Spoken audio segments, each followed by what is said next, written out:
I'd like to welcome you back. I'd like to welcome all of you now in the room. I'd also like to welcome all of you who are watching us eat on TV. The Cal channel will be repeating this into the future. And so for those of you who are joining us there, welcome as well. And those of you in the room, keep that in mind. If there is any of today you want to relive, and if any of you missed, for instance, the four-letter word that happened in the last panel, the way to see that again will be on Cal channel. Speaking of video, our partners from Fenton are continuing to do one-on-one interviews that are already up on our PPIC YouTube channel. So this is your chance, if you've never been on YouTube before, to be on YouTube. And for some of you, it may be your chance to be on YouTube for the first time, not doing something embarrassing. So take advantage. It's a pleasure to be here. My name is Jed Kolko. I'm an Associate Director of Research at PPIC, and I lead our research on the economy. For the next couple of hours, we're going to answer many of the biggest questions facing California on economic issues, and as we've already heard this morning, most of the other issues California faces right now either begin or end with questions about the economy. We're going to begin with two featured speakers, Michael Boskin and Laura Tyson, both of whom are preeminent academic economists based in California, and both of whom have spent time in the innermost circles of public policy making in Washington. Then we're going to have a panel moderated by Kai Rizdal from Marketplace, who is the person that many of you probably learn most of what you know about the economy from. So it's an excellent lineup to discuss where we are with the economy today and what California's future looks like. So where are we right now? Here are some of the basic facts. Officially, the recession ended in June 2009, but job growth remains essentially flat, and unemployment is still well over 12%. Last month, the state's Legislative Analyst's Office projected that unemployment is going to remain above normal levels for another 5 years, and they expect that it won't be until 2016 that the state returns to the level of employment that it last had in 2007, 9 years earlier.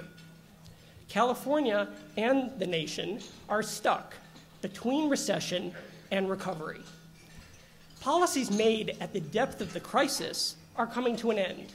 The federal stimulus funds are mostly dispersed, and at the state level, the state's temporary tax hikes to help narrow the budget gap are ending. The U.S., of course, avoided a complete economic meltdown, and most forecasters don't expect a double-dip recession, but short-term fiscal measures to deal with the recession are ending even before the recovery is in full force. Further federal stimulus funds look unlikely, and the state's budget conditions mean that the state is really has little room to stimulate the economy. That means that longer-term economic issues are coming back into focus. California's economic growth just keeps pace with the nation. This is a major change from California's post-war economic heyday, when growth in the state far outpaced that of the U.S. overall. Furthermore, despite the bursting of the housing bubble, real estate in California is still twice as expensive in the rest as the U.S., and that's a major contributor to the fact that California remains an expensive place for most businesses to operate. Manufacturing continues to decline as a share of economic activity, and the recession has hurt the future job prospects of the long-term unemployed. Businesses continue to face weak consumer demand, as well as uncertainty on many fronts. So as we stand between recession and recovery, part of the discussion today will explore whether conditions have stabilized enough to consider long-term economic issues, or whether the economy is still too fragile to shift out of crisis mode. And years from now, after the recovery has been complete, the state and the nation may be permanently changed. The future economy will likely bear some scars, but new opportunities may emerge. Now, to get us started, as I mentioned, facing all of these issues, we have two featured speakers. And I'd like first to introduce Michael Boskin. Michael Boskin is T.M. Friedman Professor of Economics at Stanford University and a senior fellow at the Hoover Institution. He's also a research associate at the National Bureau of Economic Research. He served as chairman of the President's Council of Economic Advisors from 1989 to 1993. In addition to Stanford and the University of California, he also taught at Harvard and Yale. He's the author of more than 150 books and articles, and his bi-monthly column on global economics is syndicated in 145 countries. It's my pleasure to welcome Michael Boskin.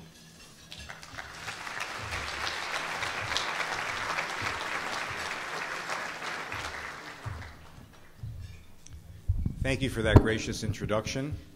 And I think I'm probably going first because it's deemed to be alphabetical, but I'm sure you'll get a lot out of Laura's talk. While we come from having served in administrations of different parties, we often have a fair amount we agree on as well as the things that we disagree on. But let me start, since we're talking about a very sober subject, a very difficult national economy with a very weak recovery, about a half-speed recovery, and a state economy that has grossly underperformed even the weak national economy, not just in the recession, but in the last 5 years or so. With an air of levity that has, unfortunately, some germ of truth. If any of you have seen my writings, you know that I place a lot, far from all. There are many other factors, private and public policy, but a lot of the blame for the financial crisis on too loose monetary policy in the middle part of the last decade, the Fed keeping interest rates way too low in a booming economy that caused a tremendous burst of asset prices, particularly in housing. But the joke goes like this, and then we'll quickly turn to more serious analytical stuff. Three people show up at the pearly gates waiting entrance to heaven, and there's a temporary housing shortage, the exact opposite of today. There's an old rule of thumb: you get in an inverse order of the age of your profession. So the doctor stepped forward and said, Adam's rib, the creation of Eve, and all that, obviously, medicine's the oldest profession. And that seemed really convincing until the engineer stepped forward and said, before you created Adam and Eve, you created the universe. That was clearly an engineering feat, so engineering's older than medicine, and that really seemed convincing. That seemed like the deal closer until the economist stepped forward and said, wait a second. What did you create the universe out of? Chaos. Who do you think created all the chaos? Well, as was just mentioned, we're in a weak economic recovery. To give you some examples, the economy usually, there's nothing that preordains this, but usually recovers rapidly and strongly from a deep recession. The other two remotely comparable deep post-World War II recessions, the economy grew at 6% and 8% respectively the first year, as opposed to the 3% in the first year of recovery of this recession, and grew at 4.5% to 6% for 3 full years, when the forecasts, which of course could be wrong, are for this recovery to continue in the 3% range. So we're at a half-speed recovery, and if we actually looked at final sales, stripping out inventories, which are always important at the beginning of recovery, but are disproportionately responsible in this recovery, it's more like a quarter-speed recovery. There are many reasons for that, and of course the continued deleveraging. Recoveries from financial crises are usually slow, long, and painful. And there's no reason to suggest that this will be anything different, although there's been a massive, massive public policy response, some sizable part of which I think was a good idea, some parts I think was a bad idea. I won't get into that too much. But the main point I want to make is we are now in recovery nationally. The single most important determinant of California's short-run economic future is the state of the national economic recovery. If you draw any graph about California, its personal income, its gross state product, its employment, its unemployment, it will temporarily diverge. Our employment has done worse and our unemployment rates come down, but it will greatly mirror, sometimes with a lead or a lag of a year or so. Like in the early 90s, our recession lasted a year and a half longer than the recession nationally. But that is the single most important thing, and there most forecasts are for the economy to be growing the 3 to 3.5% range or so. In this coming year, you'll hear another one. You'll hear the Chapman forecast in a moment. California, because it's recession is even deeper than the national recession, has the opportunity to grow more rapidly, utilize even more unutilized resources, unemployed workers and the like.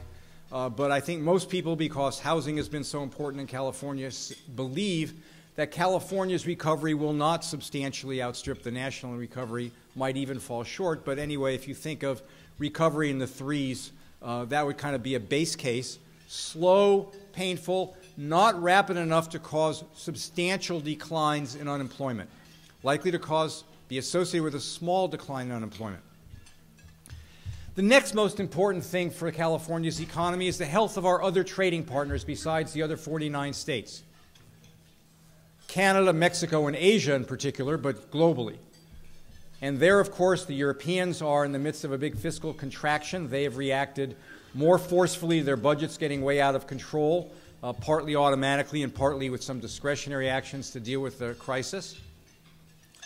The Asian economies, especially China, are back booming again. The Chinese are very concerned about inflation and have instituted some actions recently to try to cool off the economy a little bit. But the base case is for that to be doing pretty well. But of course, economic forecasting is no more accurate than meteorology. We've all taken an umbrella and been upset that we didn't need it, or that we didn't take one on a meteorological forecast, on a weather forecast. With all those satellites 24 hours in advance, you think they could get it right. And of course, even in California it doesn't work, let alone other places where the weather is even more variable in the short term. So economists, better than random, it's useful.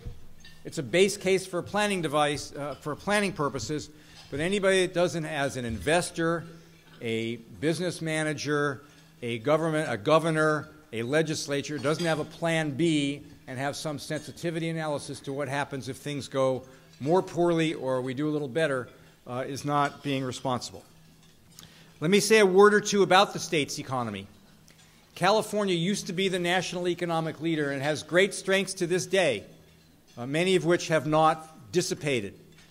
We're the world's global technology leader, although our preeminence in that won't remain at this level forever, as other places are able to catch up some. But with Silicon Valley, with biotechnology in various parts of the state and so on, we do well. We're the most productive agricultural state. I could go on, but California, which was once a great beacon economically and was a source of a tremendous in-migration of talent, has had that beacon flicker. And a very deep, difficult question is this flickering temporary, or will it last for a long time, and will it even see the beacon go out?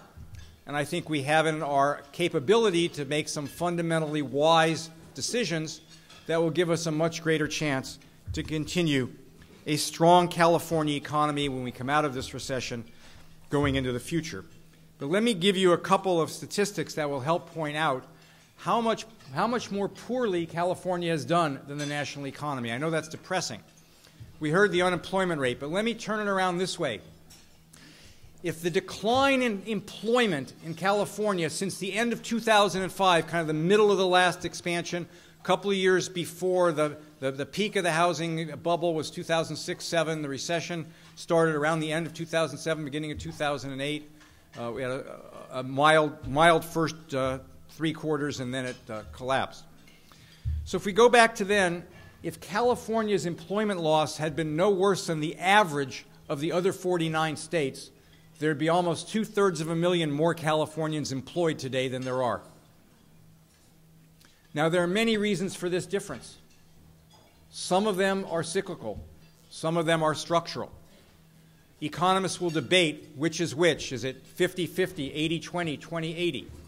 But in a moment, I'm going to get to things I think that we can do that will help with some of our structural economic problems. So again, with our great strengths,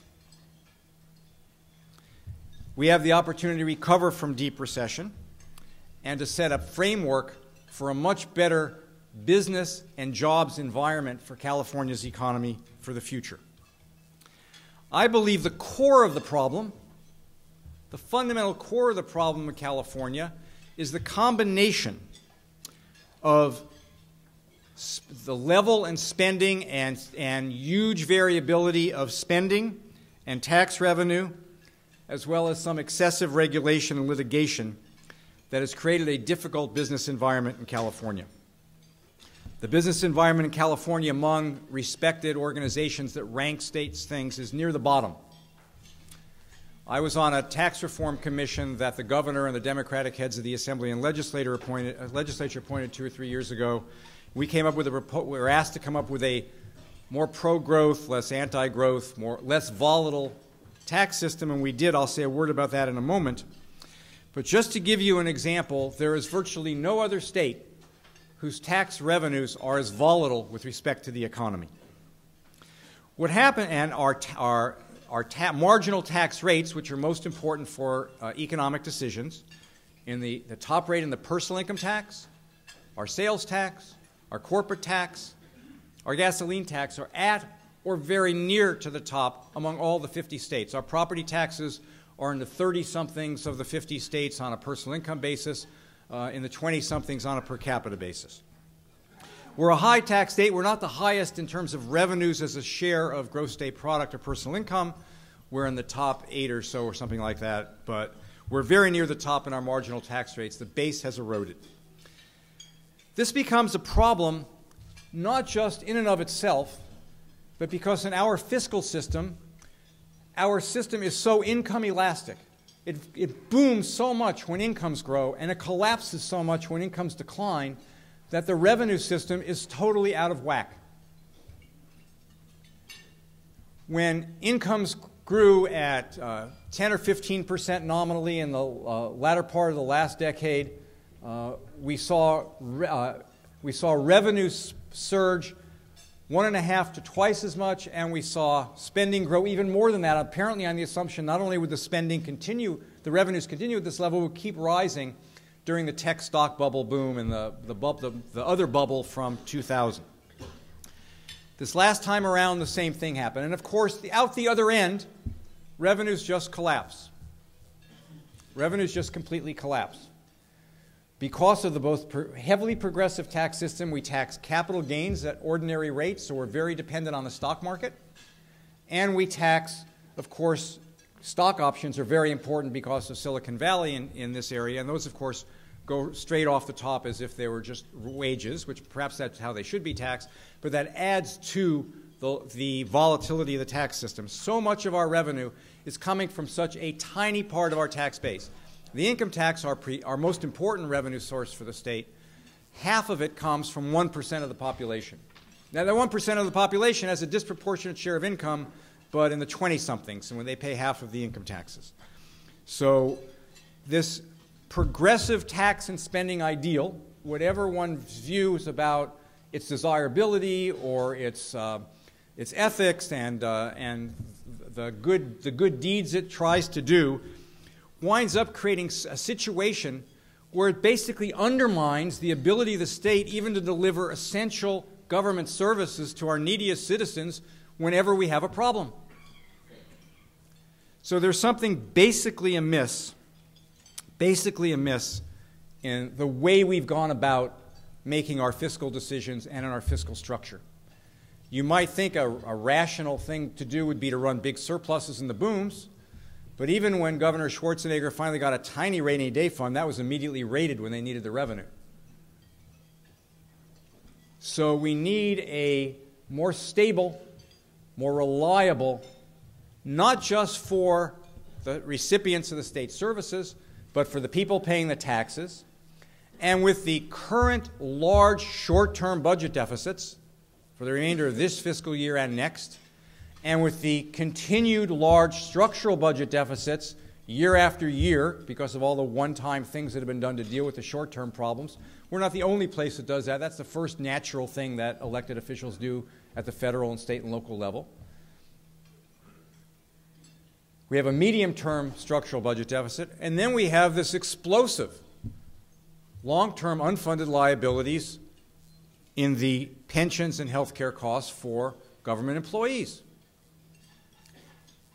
We need, to be blunt, we need adults to come in and take a serious look at this fundamental set of problems we have to try to cut through all the different interests, all this other stuff, and lay out a sensible reform agenda.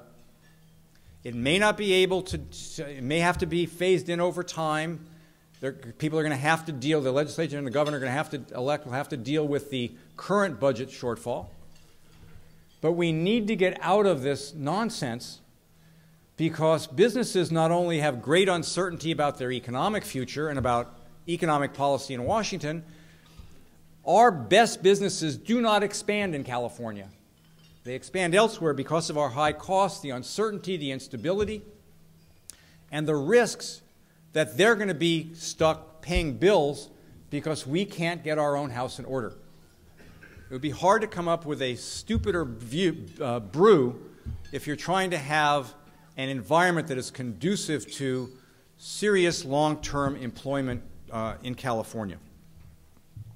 So with that in mind, let me just give a few examples of things that might be done here.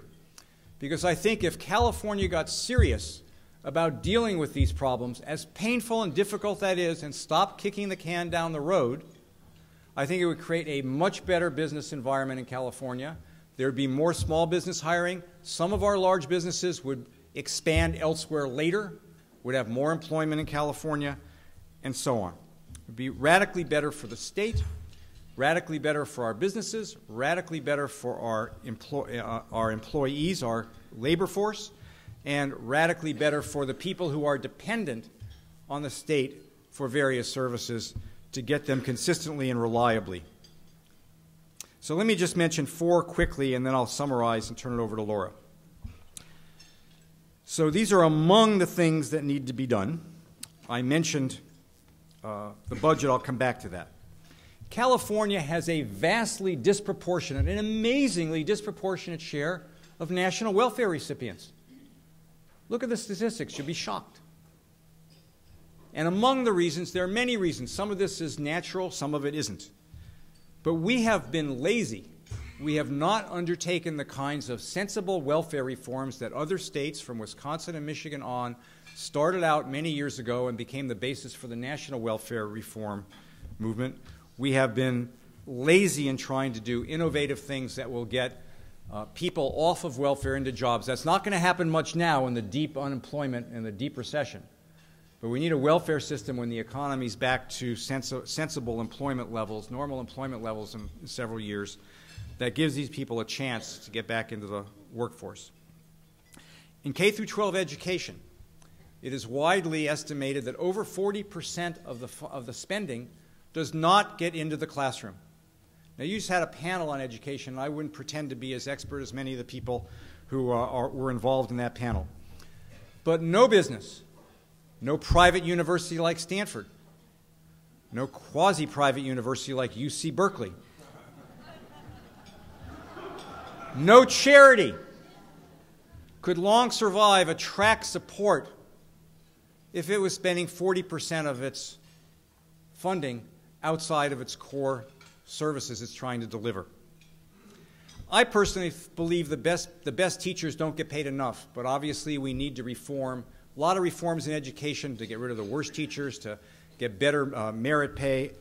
I'm a believer in competition. That's controversial, but in any event, there have to be dozens of proposals that could reduce that 40% substantially, and while spending no more, perhaps even a bit less, do a lot better by our teachers and by our students, especially our students, than we're doing now. We have to rethink the way our government in Sacramento interacts with our localities. Rather than these raids, the triple play from 10 years ago and all these other things that get done, that whipsaw the counties and the cities, we need to have a much more sensible rethought from the ground up notion of where and how we want to finance and deliver services. We collect on item after item, education, for example. We now send the property tax revenue to Sacramento following Serrano. There were a variety. I think that wasn't implemented properly, but there were certainly reasons to try to make sure that people from poor districts are getting decent education. So what happens? It goes back to the localities, and we think, well, that's where the funds ought to be spent, and they'll do a better job. But it comes with so many strings. That's one of the reasons the 40% figure exists. And that occurs on item after item. our tax code. We rely too much, for whatever one's views are about the need for progressivity in the tax code, we have a fair amount of it at the federal level. For California to try to superimpose this, its own additional progressivity, so extreme progressivity on its tax code, is causing the budgetary cyclical problems I mentioned earlier, competitiveness problems, and the like.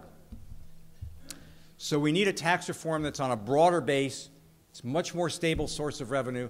And importantly, the tax reform our tax commission on a bipartisan basis proposed would raise the same amount of revenue over the business cycle, would be 40 to 50% less volatile, so there'd be less extra gravy to spend in the booms, and therefore some self-imposed discipline, and less collapse in the downturns. And this is going to sound impossible. It would be a 7% tax cut for Californians. Why? Because a lot more was deductible against federal taxes. And California, which used to get back 93 cents of every dollar it sent off to Washington between the Social Security checks that came back here and the defense contracts and so on, now gets in the 70s. It went from well up to close to the bottom in that regard.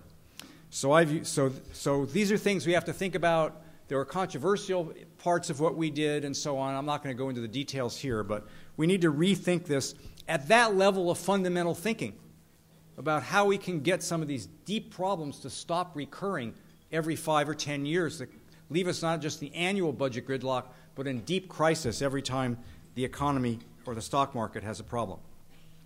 And on the deficits and debt, we have to stop kicking the can down the road. We've done that for too long.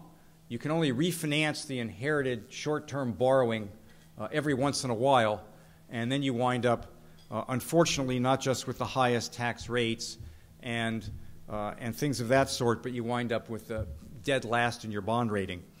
So let's hope that we'll get some seriousness in this regard. This is far from the only thing. It's not the main thing that will affect the California economy in the short run.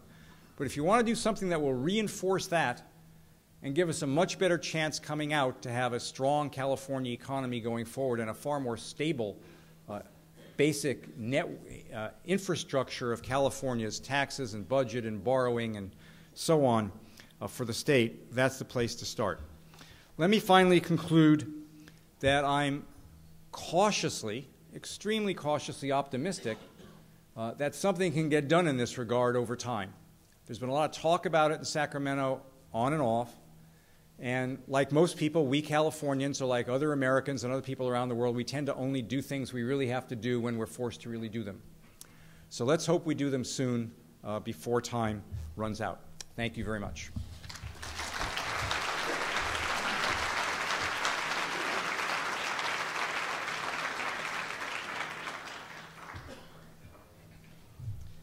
So I'd like to thank you for that. That was at the same time both wide-ranging and incredibly specific. So that was really an excellent first take. I'm delighted now to introduce our second featured speaker, Laura Tyson, who is the S.K. and Angela Chan Professor of Global Management at the Haas School of Business at the aforementioned University of California at Berkeley, a public institution.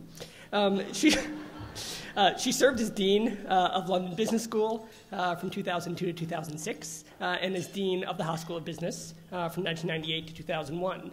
She's a member of President Obama's Economic Recovery Advisory Board. She served in the Clinton administration as the chair of the Council of Economic Advisors and also as the president's national economic advisor. She's written books and articles on industrial competitiveness and trade, and regularly writes opinion pieces in national and international publications. So I'm delighted to present Laura Tyson. Thank you.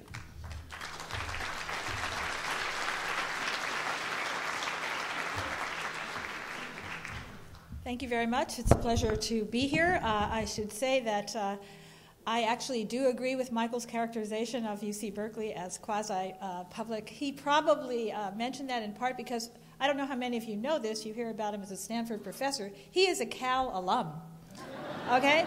And he actually does fundraising for Cal. So basically, I think we should recognize that. and it's a very important mission for Michael. I'd also say that Michael and I have known each other for a very long time, and to show you the community of economists, I took over as CEA chair from Michael. Michael was leaving as the Bush administration left. I was coming in with the Clinton administration. I inherited his economists, the economists he had recruited from around the country. I had an absolutely wonderful time with them. They were spectacular, and a number of them stayed on in the Clinton administration. So economists try, particularly when it's not the height of campaign season as it is not now, to be straightforward in their assessments and objective. And I really do agree with much of what Michael said. I'm not nearly as expert on the state as Michael is. I chose in the last several years to spend about 6 years out of the country and stayed out of the state. I had to stay out of the state for income tax reasons. My husband actually came into the state too many days, so on community property standards, half of my worldwide income was subject to California tax, but I stayed out of the state. I am now getting more involved in the state once again, and just recently agreed to join a commission to look at reforms in governance and policy to try to address some of the challenges that Michael laid out. Clearly, the state has some very, very big issues associated with its future, but also great opportunities as well. So I think what I'll do, Michael mentioned right at the beginning of his comments that a lot of the outlook for the state, particularly over the next couple of years, depends upon what happens at the national level and at the global level. I think I'll stick with the national level. We can certainly talk about the global level during the panel or Q&As. And at the national level, I certainly agree with Michael and with the majority, I would say, of forecasters that we are in a very slow, we might call it modest expansion. The unemployment rate is likely to remain very high. I just saw a recent estimate, one of the first forecasts for the next couple of years coming out of one of the most respected macro forecasting agencies in the country. They say the unemployment rate at the end of next year will still be above 9%, and the unemployment rate at the end of 2012 will still be above 8%. And that is with expansions in this forecast at about 3% in 2011, going up to 4% in 2012. So the magnitude of the unemployment problem cannot be underestimated. And of course, you heard that in California, it's even worse. So in thinking about policy measures, whether they're national policy measures or state policy measures, I think we cannot take our eye off the ball of employment. Now, Michael mentioned that one of the reasons, or perhaps the primary reason, that the recovery is so painfully slow is that this isn't one of our traditional recessions. This was a financial crisis that caused a massive destruction of wealth and a major need of businesses and banks and households to deleverage and adjust their balance sheets. And that process does not occur overnight. And the danger, of course, and this is the danger, I think, that is motivating Chairman Bernanke, and some of you may have seen him on 60 Minutes on Sunday night. The danger is we get stuck. We don't get out of it very fast, if at all. The danger, of course, is Japan.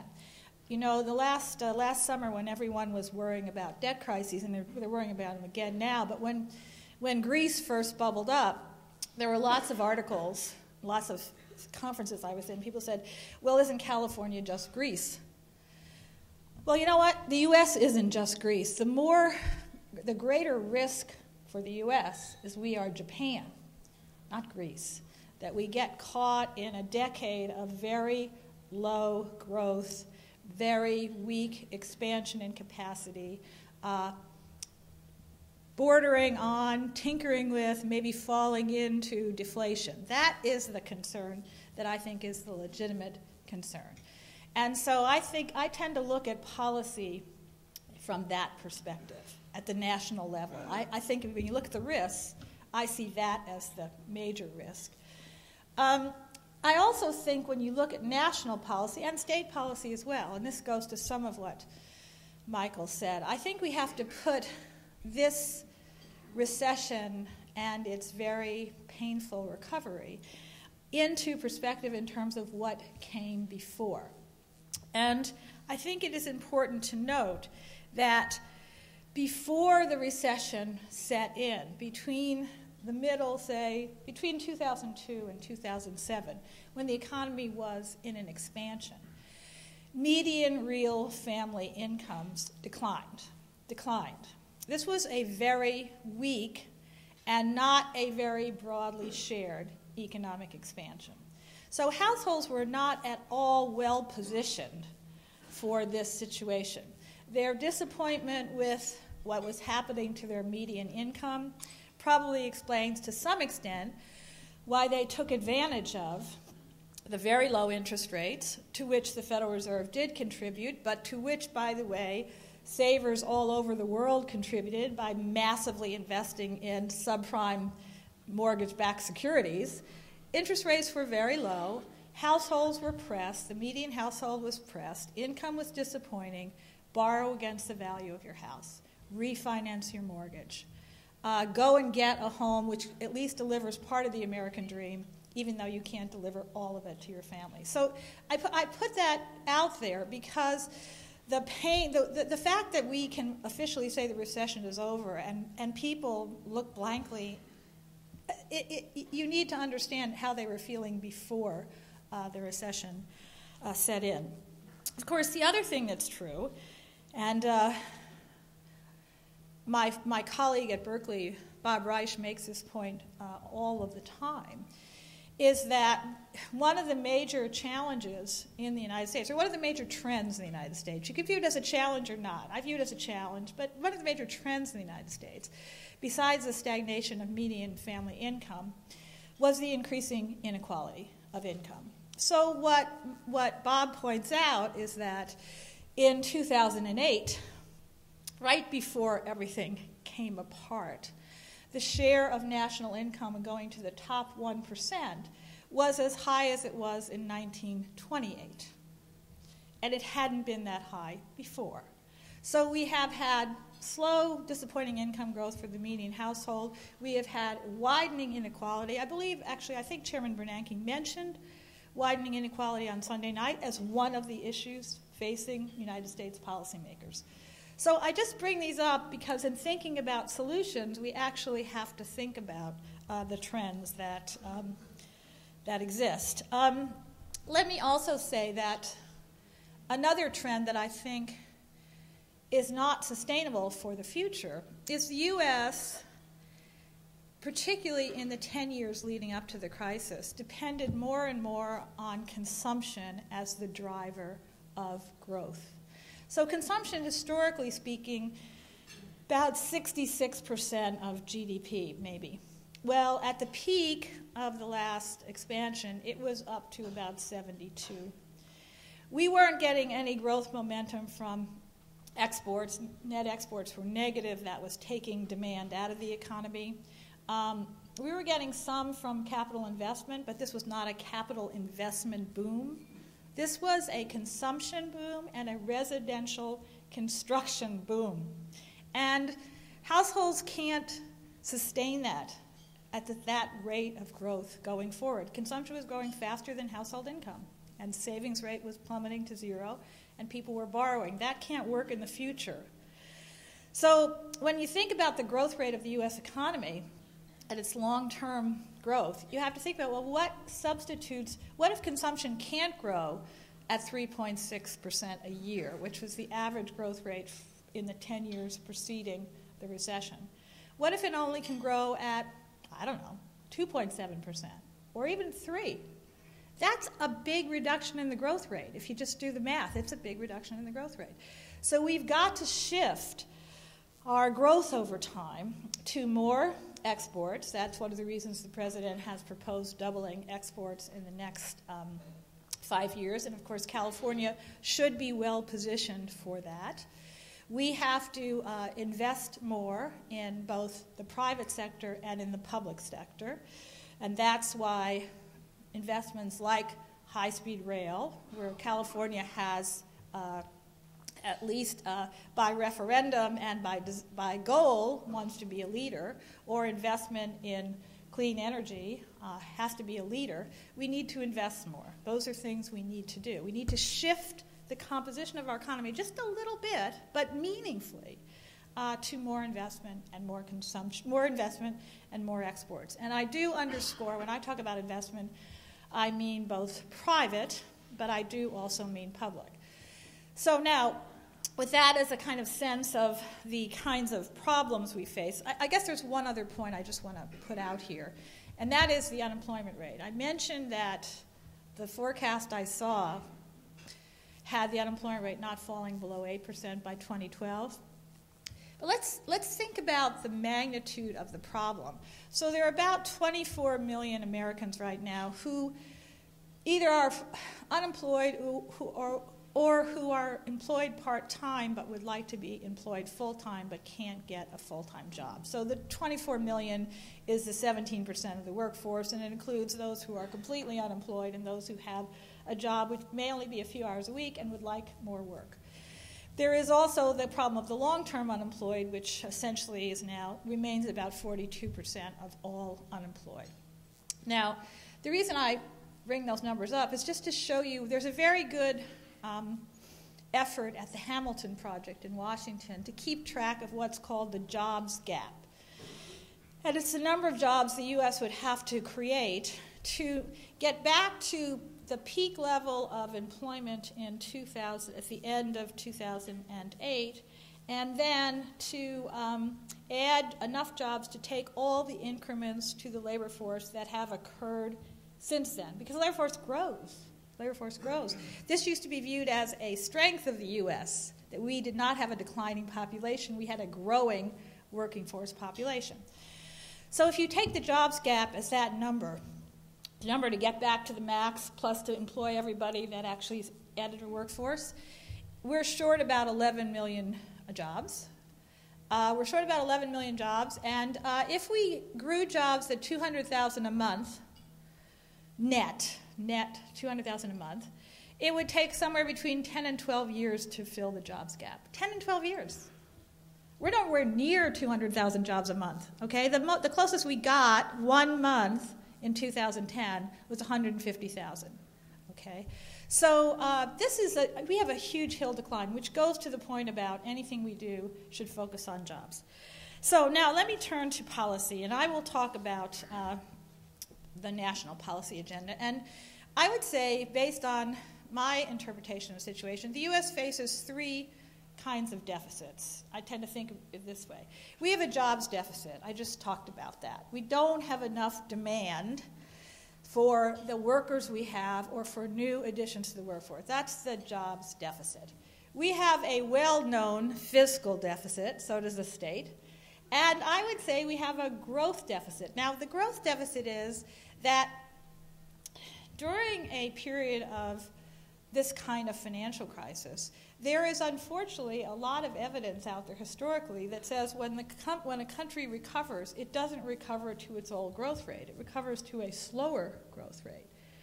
Now, in addition, if you take my argument that we can't depend upon a consumption engine going forward, unless we can get this composition of demand to change towards exports and investment, I'm worried that we just grow more slowly. So this would be a terrible situation because it makes the fiscal deficit worse, and of course it's associated with even slower, a slower attack on the jobs deficit. So what do you do if you have these three deficits?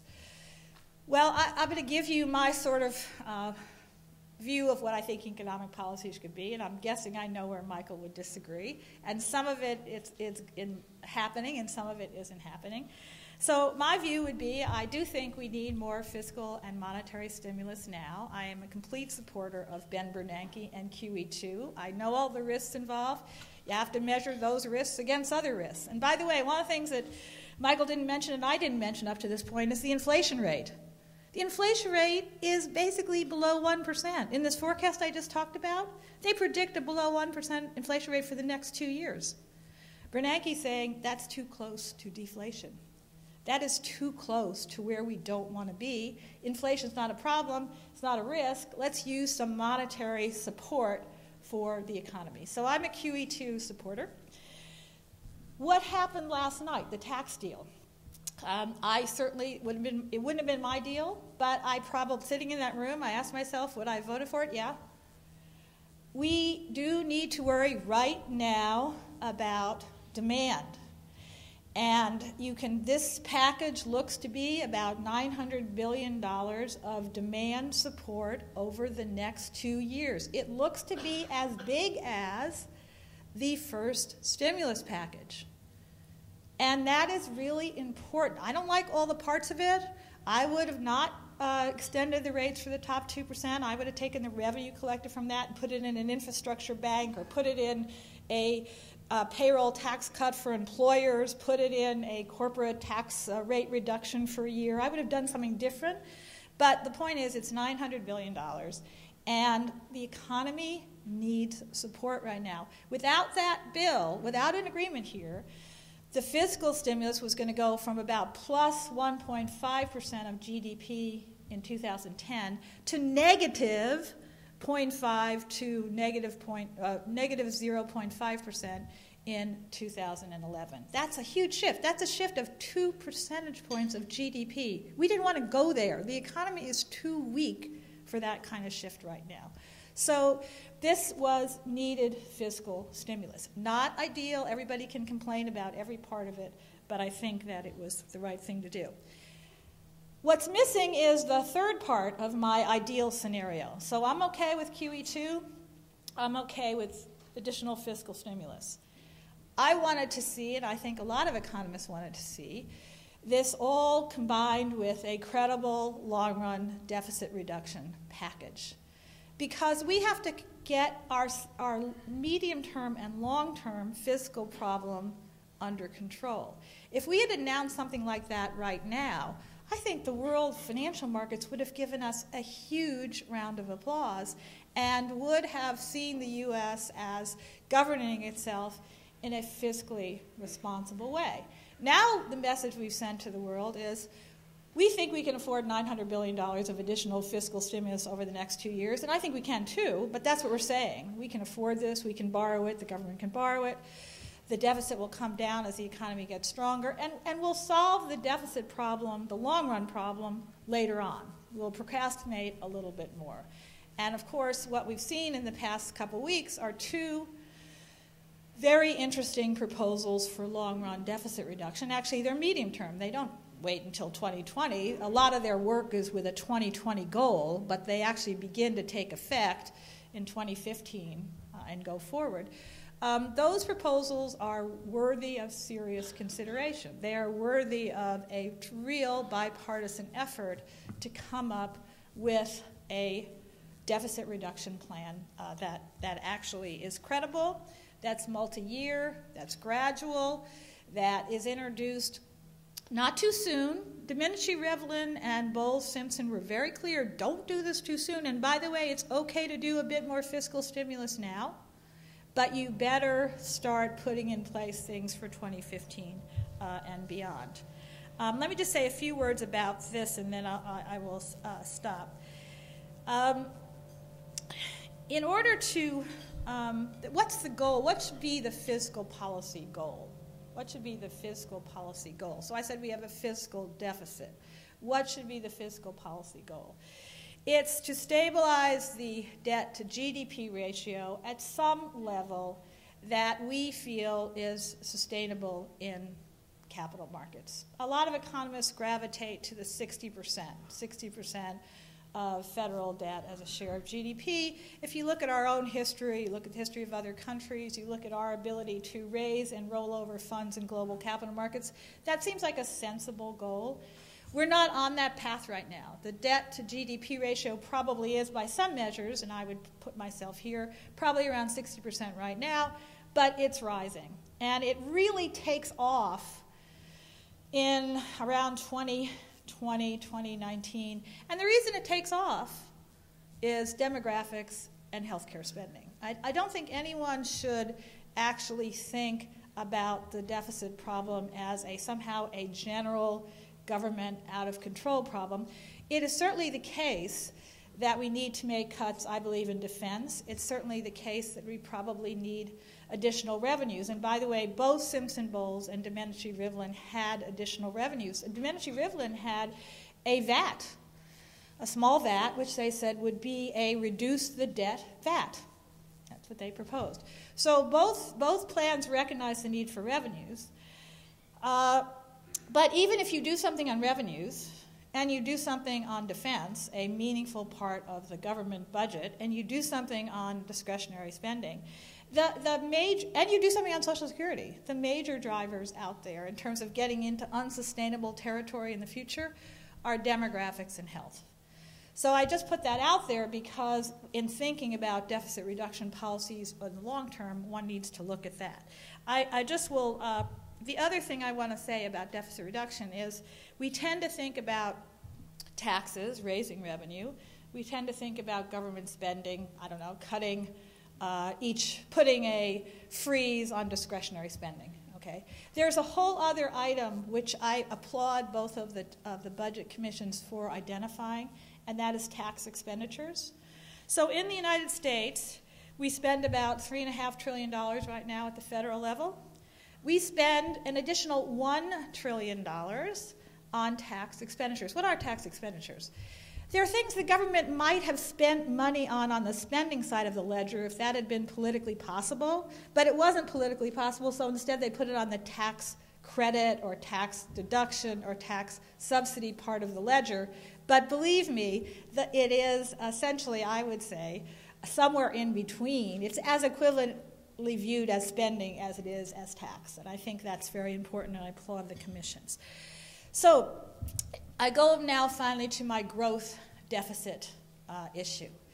And again, if you look at Domenici-Rivlin and you look at Simpson-Bowles, both of those reports make it clear that in thinking about revenue increases and spending cuts, it is important also to think about growth. That is, which revenue increases you pursue or which spending cuts you pursue need to be looked at in terms of the effect on growth. So both of them say we need to spend more on education. We need to spend more on infrastructure. We need to spend more on research and development, on innovation, on science and technology.